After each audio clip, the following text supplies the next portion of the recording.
Taon-taon tuwing holiday season at tuwing magbabagong taon, ang isa po sa pinakatinututukan ng ating gobyerno ay kung paano mapapababa po ang kaso ng mga naaksidente at nasusugatan ng dahil po sa paputok o firecrackers dito po sa Pilipinas. At dahil ngayong Disyembre ay Firecrackers Injury Prevention Month, makakasama natin ngayon kaugnay dyan si Department of Health Undersecretary Dr. Eric Tayag. Good morning, Yusek Tayag. Welcome po sa Rise and Shine Pilipinas. This is Prof. together with Dayan. Good morning. Magandang umaga. Maligayang Pasko po sa inyo. At Merry maligayang Christmas. Pasko rin po, Yusek Tayag. Thank you for joining us today. Alright, Yusek, last year po, ilan po yung naitalang kaso po ng fireworks or firecrackers related injuries? At ano po yung target po natin po for this year, Yusek? Taon-taon may monitor ng kagawaran ng kalusugan from 61 sentinel hospitals or sites na tinatawag natin. Yan ay kumakatawan sa malaking bahagi ng ating bansa. At ang ating monitoring ay from December 21 hanggang January 6.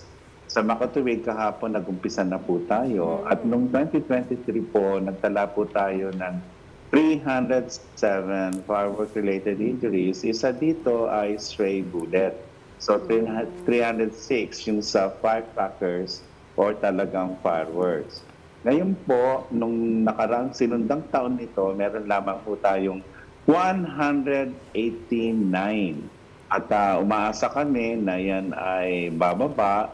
At yung pagtaas naman ng 2023 ay sapagkat inalis na po yung restrictions doon sa ating lockdown. Kaya nga kami ay nagpapasalamat sa inyo sapagkat tinutulungan niyo ang kampanya namin ngayong taon. Para sa ganon ay makaiwas ang marami nating kababayan sa firework-related injuries. 20 kasi yung naputulan din naman ng daliri po. Ayun. Pero ano po yung kadalasang firecracker injuries na inatatala before and after New Year? Although we understand you've given the data kanina, Yusek, pero usually ano po yung mga kind of injuries po pwede po natin, madalas natin nakikater po? Before ng 2023, na problema kami sa Piccolo. Yan, pinagbawal na po yan ng Kapulbisan. At noong 2023 nga, bago magbagong taon, nagulat kami, marami ang na-report sa amin dahilan sa paggamit ng boga. Ito yung improvised PVC na kanyon na marami sa kanila ay nagkaroon ng eye injury. Subalit, taong-taon, pagsapit na ng bisperas ng New Year tsaka ng New Year mismo, ay marami na ang biktima sa quitis. So, yan po ang mga naging dahilan kung bakit marami po ang nadala po sa ospital na handang-handa naman ngayon para magbigay ng kaukulang first aid o paggagamot sa magkakaroon ng firework-related injuries. Pero po sa bahay pa lang, meron nang magawa ang isang nabiktima ng firework na magkakaroon po ng injury. Ano po yung mga ipinagbabawal pang mga paputok pong gamitin po ngayong New Year po, Dr. Eric Tayag? Alam mo, meron tayong batas na noong 1992 pa yan. Subalit sa batas, nakasaad po ron na yung Director General ng Kapulisan ng PNP ay maaaring magdagdag sa listahan. So nag-update po sila. Yung Watusi, bawal na yan. 5-star, Plapla, Piccolo, Giant, bawang. Basta may mga salitang giant, goodbye, goodbye na rin yan. Ang kanila pong batayan po ay hindi po lalampas sa 300 grams na gunpowder. So pag lumampas po yan, illegal na po yan. At kanila pong pinaalala, yung magkakaroon po ng violations ay meron pong multa at maaari pa pong makulong. Ayun, mga giant, mga goodbye. Goodbye. Yung Goodbye Philippines, nakikita ko yung dati. Basta may mga salitang goodbye, giant, big, nako, sigurado bawal na po yan. Yusek, sinusulong po ninyo na sa halip na magpaputok ay gumamit na lamang ng ibang alternatibong pampaingay. Ano-ano po ang mga maimumungkahi ninyong alternatibong pampaingay, Yusek? O, dayan po, Pip, tayo na. Sayaw na tayo. Ayun! Isa yan sa alternatibo. Yung magandang musika, lalo na at marami pong magandang musika na madali namang isayaw. Maliban po dyan ay yung mga torotot, mag-ingat lamang, baka masubo po yon at bumara po. Bumili po kayo ng quality torotot po. Yung mga tambol, mga maingay na musika, pero ingat din po sapagkat pag ito ay mataas yung decibel, maaaring maapektuhan po ang ating pandinig, lalo na kung mahabang oras po ang ating pakikinig sa maiingay po na tunog. Ayun. Marami na nga po nakakamiss, Yusek, ng inyo pong, kumbaga, dance number, mga sayaw-sayaw po. Minsan po dito sa studio.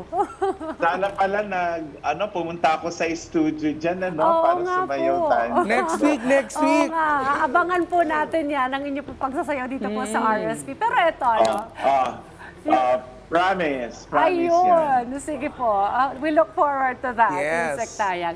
Siya nga pala. Oy, dagdag ko lang pala sa December 30, Rizal Day, ang aming Secretary Teder Bosa mag-iikot sa piling ospital para matingnan ang paghahanda ng mga ospital natin. Kasi dapat ay handa po ang mga ospital para sa mga magkakaroon po ng firework-related injuries. Sana bumaba po. Maraming salamat. Yun din po ang aming hiling. Pero ito, Yusek Tayag, doon po sa mga magpapaputok pa rin, medyo matigas pa rin ang ulo, ayaw gumamit ng mga alternatibong pampaingay. Ano po yung mga do's and don'ts sa paggamit po nitong mga paputok na ito? Unang-una po ay kailangan huwag na po kayo gumamit yan. Lalo-lalo na kung yung LGU naman ay merong community fireworks display. Mas mainam po yan. Naalala ko nung panahon ng dating Pangulo Duterte, naglabas ng executive order, binaban nga yung fireworks. Hanggang sa mga sumandaling ito po, yung Davao City ay isa yan sa naunang nag-ban po ng fireworks. Total ban po ang ginawa. At inikayat ng kalihim ngayon, Secretary Werner Abalos po, na sana po ay may mga ordinansa na talagang may iban po yan. Ngayon po hindi naman, inikayat niya rin ng mga pamahalaang lokal na magkaroon ng community-based firework display. Ngayon po hindi po yan magagawa. Huwag niya po kayo maghahagi sapagkat marami po ang nare-report sa amin na nahagisan lamang po. At sa bahay po, mag-ingat po kayo kasi maliban sa injuries, sunog po ang kailangan din po nating iwasan. Ang mga bata hanggat maaari ay huwag niyo nang pawakin ng mga kaputok. Pero marami po silang binibigay na mas safer para sa kanila katulad ng lucis o sparklers. Kailangan turuan nyo po yon para hindi nasusunog yung damit o anumang parte ng katawan. At kung mangyari po yan, may naputukan, alam nyo, first aid, punta po kayo sa malapit sa gripo at yung tubig po, hayaan nyo pong tumulo po hanggang sa 5 minuto para sa ganun ay matanggal kung ano man ng nadikit po ron sa bahagi ng katawan na naputukan at huwag niyong babaliwalain po yan. Kailangan po kayong mabigyan ng bakuna laban sa tetanus. Hindi po kayo pwedeng sa bahay naman po. So kailangan kayong pumunta sa ospital para masilip po ng mga doktor. Kasi alam nyo, kahit maliit na guhit lamang po yan, pag binuksan niya ng doktor, nandun po yung pulbura. So yun po ay kailangan mag-ingat po kayo. Alright, on that note, maraming salamat po sa paglalaan ng oras sa aming programa. Again, thank you, Yusek, in advance. Merry Christmas po sa iyo. Merry Christmas po, Yusek. Okay.